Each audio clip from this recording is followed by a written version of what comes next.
Having a romantic relationship is a good thing. Having a strong romantic relationship, one where you're compatible with your partner and you can build a meaningful life together, is among the very best of things. The problem is that it's not always easy to find somebody that you're compatible with, and for that reason, across human history and across cultures, there has always been some form of matchmaking. What's interesting as we look at matchmaking today is that it is fundamentally and profoundly different from how it has ever looked before. In the past, a matchmaker has been a human being who used intuition and an existing social network to determine who's compatible. In the 21st century, increasingly, a matchmaker is a computer that capitalizes on data collected through the internet and a mathematical algorithm to determine who's compatible. Now, is it possible that we can really use mathematical matching algorithms to determine who's compatible and to make the world a better place through enhancing romantic compatibility? Well, before I answer that question, let's consider first what compatibility actually is. So consider the heterosexual case. There's a whole bunch of heterosexual men, heterosexual women, and one way you can think about this is to try to figure out, say for example, a guy named Dave. Does he have high mate value? Is he a 9 or is he a 7 or is he a 4? And can we set him up with other people, women like Jasmine or Alice, who have similar mate value? I want to suggest to you that this is not the way we want our matchmakers thinking about mating, setting up 9s with 9s and 7s with 7s. What we want to do is find unique levels of compatibility. What we need to do is find out ways in which Dave is uniquely or especially compatible with some women who are especially compatible with him, and why they are not compatible with other people. So for example, it may be the case that Dave is extremely compatible with Jasmine, not at all compatible with Alice, and that information is incredibly useful in terms of romantic compatibility and finding the ways that we can sort ourselves into couples in a way that maximizes the overall quality of romantic life in the world. Now, in order to determine who is compatible, you can in principle use two different types of data. You can use individualistic data. So the prototype case here is eHarmony, where they have people sit at a computer and fill out a very long battery of questionnaires that assess things like demographics and personality and values, right? Information about individuals. You can also use couple-level data in principle. Couple-level data is not about characteristics of him and characteristics of her. Couple-level data is about what's happening between them, their level of rapport, their banter together, the degree to which they laugh at the same moment when they interact. Well, the problem is this. To date, no matchmaking algorithm has been built to capitalize upon couple-level or dyadic data. So the question is this. If we can only look at individualistic data, can we match people in a way that actually maximizes their compatibility? And the answer, based on a 80-year history of relationship science, is more or less no. It's not that you can't predict any amount of compatibility, but your ability to predict anything meaningful about who's going to meld well together is very, very small. So now the question becomes, given that that is not going to work or hasn't worked yet, is it possible for us to capitalize upon dyad-level data in a scalable format that can allow for matchmaking algorithms to incorporate that sort of information? And the answer that I want to bring to you today is no. Not today, and not yesterday, and never before. But on the order of months, perhaps a year or two, the technology and the science are converging in a way that makes this about possible for the first time. And specifically, the rest of my talk is going to focus on, it's going to have three sections. First, I want to talk about scientific developments within the field of psychology that I think illustrate the principles, the dyadic couple-level principles that we should be focusing on if we want to build an effective matchmaking algorithm. Second, I want to talk about developments in machine learning and computer science that illustrate how we can access the sorts of information that the psychology is telling us are important. And finally, third, I want to talk about a very pragmatic system that we can use in order to get the information we need to build a scalable matchmaking algorithm. So let's do that in turn. Let's talk first about the science. It turns out that over the last couple of decades, but particularly within the last few years, within the field of psychology, scientific psychology, what we have learned is that when you experience initial chemistry with somebody, when you experience attraction to that person, you want that person to experience attraction to you, you tend to engage in a process called non-conscious synchrony. Now, both words in that term, non-conscious synchrony, are important. The first word, non-conscious, means what you're doing, you're not aware that you're doing it. It's happening below the level of your conscious awareness. Synchrony are the various ways in which you align with your interaction partner. Is it that your facial expressions are similar, or the way you're using language is similar, or that your physiology is similar? And what we're finding across a broad range of studies within psychology is that that type of synchrony tends to emerge when we experience chemistry with somebody. But more importantly than that, for the present purposes, is that that synchrony tends to yield greater compatibility over time. So not only is it the case that we tend to show this non-conscious synchrony with people we're attracted to, but that non-conscious synchrony is an important indicator of longer-term relationship compatibility, which suggests that this non-conscious synchrony principle is a promising, strong place to start if we want to build an effective matchmaking algorithm. Let me illustrate what I mean when I talk about non-conscious synchrony. This is research I've been involved with. It's been spearheaded by Molly Ireland on a phenomenon called language-style matching. Language-style matching is not the tendency for both of us to talk about soccer, right? Language-style matching isn't the tendency for us to prefer some topics over other topics. Language-style matching is so much more subtle than that. What language-style matching is literally how we structure our sentences. Words like the and, right, get structured in certain sorts of ways, and over the course of an interaction, some people get into sync in how they structure their sentences, something that seems like it must be trivial in terms of predicting attraction. But let's look a little bit at what we're finding. In a first study that we conducted here at Northwestern, we conducted a speed dating event. Now, at these speed dating events, there were 12 heterosexual men, 12 heterosexual women. Imagine Dave was one of the attendees there. He would go on these 4-minute dates with each of the women there. He'd go on a date with the first one. I emceed these events. I would blow the whistle after the 4 minutes were up, and then he would pivot to the next woman. All the women date all the men. All the men date all the women. What's great about speed dating, if you want to look at compatibility, is that at the end of the speed dating event, everybody indicates by saying yes or no whether they'd want to go on a real date with each person that they met. And what that means is that you have a good objective measure of mutual attraction, of matching. She says yes to him, he says yes to her, bam, that's a match. They're mutually interested in each other. Let's look at the evidence for what happens as a function of language-style matching on their speed dates. We transcribed these speed dates, got a measure of language-style matching, literally how your sentences are structured, and it turns out that if you are low in language-style matching, the odds, the percent likelihood that you were a mutual match, a mutual yes, was 9%.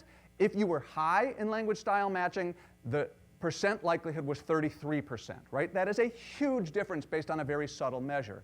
But we weren't totally satisfied to show that initial attraction results from language-style matching, or that language-style matching is a crucial indicator of compatibility. We wanted to look at what happens in longer-term relationships. So in a follow-up study, we had dating participants, undergraduates, who were involved in relationships of about 16 months on average, submit their instant messaging logs that they engaged in with their romantic partner, right? So the two of them communicate via the computer, submit the logs, we run that stuff through the computer, get a score of language-style matching. Several months later, we follow up with them. Who's broken up and who's still together? Can we predict that based on the way they use language? The answer is yes. This is the percentage of people who are still together several months later. If they were low in language-style matching, they were only 54% of them were still together. If they were high in language-style matching, 78% of them were still together. And these effects hold if you control for baseline self-reports of how satisfied they are in their relationship. They hold for subjective perceptions of how similar we are, the two of us are, right? This is something that exists below the hood, beneath the hood, below the level of conscious awareness, and it tends to show us who is compatible, these dyadic, unconscious measures, couple-level measures of compatibility. Now, language is not the only way of showing this sort of non-conscious synchrony process. I'm giving you an example. But also, psychology has shown the importance of synchrony, non-conscious synchrony in facial expressions, in emotional experiences, in physiological experiences, etc. Before I talk, or instead of talking in detail about all those scientific pieces of evidence, though, let's talk about how machine learning, computer science techniques are evolving in a way that can help us leverage these psychological insights for the purpose of building a successful matchmaking algorithm. So turning now to talk about the technology, one thing that's pretty easy, an easy place for us to start is with Siri, Apple's digital personal assistant. Most people are at least familiar with Siri. The technology underlying Siri learns to recognize human speech. Now, is the technology of Siri perfected, or of other software that does the same thing? Is it totally perfect? Not yet, but it's getting better so fast that it's pretty reasonable to say that on the order of months or a very small number of years, that technology is going to be able to listen to live streams of speech and turn it in real time into text. If it can do that from two people at the same time, you can in real time already get language style matching. I showed you on the previous slide that language style matching is a pretty crucial indicator of romantic attraction, and we can already use technology to get it. But let's not just settle for one type of non-conscious synchrony. Language is great. Let's look at linguistic sorts of factors. But what about other factors, like facial expressions of emotions, for example? So here we have some research by Siswan Du at Ohio State University. This is coming out later this year in a scientific publication. And she's interested in face recognition. She's interested in computer vision. How is it the computers learn to recognize things? So for example, in her research, the computer recognizes 94 different facial landmarks. When the computer recognizes 94 separate facial landmarks, the computer knows what emotions you're experiencing and expressing. The computer knows that you're surprised or that you're happy. And better yet, my favorite, the computer knows that you're happily surprised. The computer might also know that you're happy or you're disgusted, or my personal, very favorite of all, that you are happily disgusted, which, by the way, if you can show this facial expression on any first date, you will definitely impress the person that you're dating. So we've talked about language, we've talked about facial expressions and tapping emotional experiences. What's amazing about these facial expressions is that not only do they provide crucial information about the subjective experiences that people are having. Sometimes they show emotions on their face that they don't mean to be showing, right? So we get some information about their experiences. But better yet, we get experiences about him and about her in real time in a way that allows us to look at non-conscious synchrony. Is it the case that for this particular pair of people interacting, when he goes from neutral facial expression to smiley facial expression, she does the exact same at the exact same time? Non-conscious synchrony, strong predictor, the psychology tells us, of romantic compatibility. Can we assess that stuff in real time? As this technology develops, and very soon, the answer is yes. Let me talk about one final example of how we can assess non-conscious synchrony, and this one sort of blows my mind. This is research spearheaded by Bill Freeman at MIT and his research team. Now, I'll show you, look at the left and the right. The left image here is showing you the raw footage, and the right image is showing you the footage with the heart rate inserted. They've developed an algorithm. There's tiny fluctuations in the coloration of your skin, and they've developed an algorithm that zooms in and then zooms back out and then inserts the information back into the graphic. Now look, I'm not saying that we want our speed daters to have faces pulsing. We're not going to do that. But what we can do, and they've already done it, is we can extract from that information physiological information, for example, heart rate. We will know not only on your interaction with your potential romantic partner when you're feeling physiologically aroused and when you're not, but better yet, when your physiological arousal goes up and goes down in concert with the other person. And I'm being literal here when I say the software will know when your heart is beating as one. And when your heart is beating at one, you have a strong indicator of connection, this non-conscious synchrony. Let's take a moment to tie this together. This is the last part of the talk. I've talked about the science, and I've talked about the technology that allows us to assess the sorts of things that the science is telling us are important. But how would we go about implementing this sort of procedure if we want to scale up a matchmaking algorithm process? Well, it turns out that this is the easiest part of all.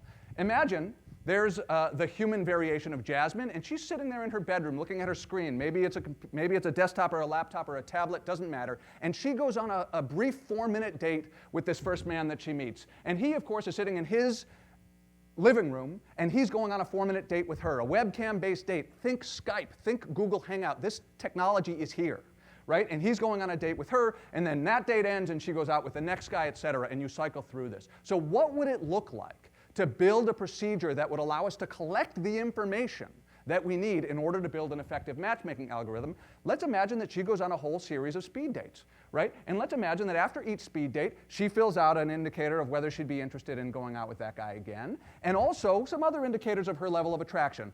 As much as these non-conscious indicators are important, your subjective experience is also important, so that would be incorporated into the algorithm too. What I want to suggest is a procedure something like this. Single people agree that on Monday, Tuesday, and Wednesday evenings, they will spend 7:30 to 9 o'clock engaged in those procedures. That is a total of 4.5 hours. That's a pretty big commitment. At the end of those 4.5-hour commitment, by noon on Thursday, they will have compatibility information on 60 different people who are potential romantic partners of theirs, and they will have had an initial sense of whether there's compatibility based on the speed date, the webcam-based speed date, but more importantly, there will be a broad range of non-conscious synchrony measures assessed with the technology in real time that will be incorporated into the matchmaking algorithm. I want to suggest that we're close here. We can almost achieve this today. Now look, the technology isn't quite there yet. I'd like to see the psychology studies replicated a few more times before we're totally sure about the details. But for the first time, it is tantalizingly within reach that we can build a matchmaking algorithm that actually sets people up with partners with whom they are truly romantically compatible. And what I want to suggest is, given that the hundreds of millions of single people and all the people who are involved with somebody who's not especially compatible, if we can increase compatibility by 5%, 10% across the nation or across the world, we will have made a major difference, a major impact, not only on individual human happiness, but also on societal well-being more generally. Thank you very much.